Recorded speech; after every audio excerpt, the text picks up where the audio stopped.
So, Steve, what stood out in these third quarter results? Well, obviously, we knew that Tencent, as well as Alibaba and other big national champions of tech, have been under pressure, regulatory pressure from multiple fronts. And in fact, of course, that impacts advertising spending as it relates to those particular industries. So you're talking about gaming, you're talking about the education sector, which Tencent is heavily involved in as well, the insurance sector, the long list. And that has a trickle-down effect, not even trickle-down, a hammering effect, obviously, on advertising spending in those industries at a time as well when the economy, the domestic economy, by most indications, is slowing. So 13% revenue growth in the third quarter was the slowest pace of sales growth since that IPO. I remember covering it here at Bloomberg back in 2004, so 17 years ago. And it's been a heck of a ride, obviously, for Tencent growing to become China's most valuable company. But there's obvious headwinds and few tailwinds right now. So we're looking at ad revenue negatively affected by the regulatory actions,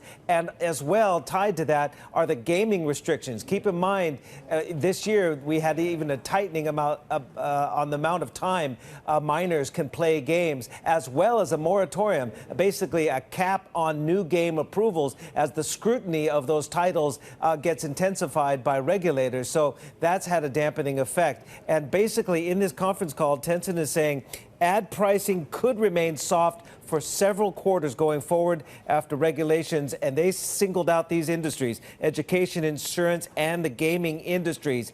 And this is the telling tale here.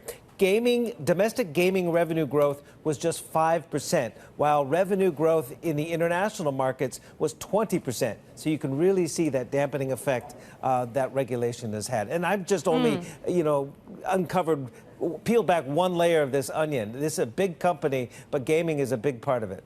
How long are we expecting this pressure to last then? Well, how long is a piece of string, right?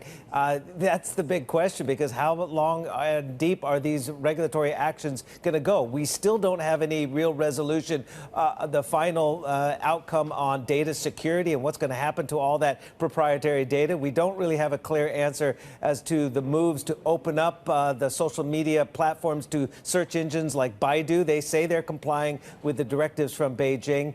And there's so many other questions as far as fintech operations as well, whether it's WeChat Pay and the like. What's going to happen to the fintech operations as they get more regulated like banks rather than freewheeling fintech?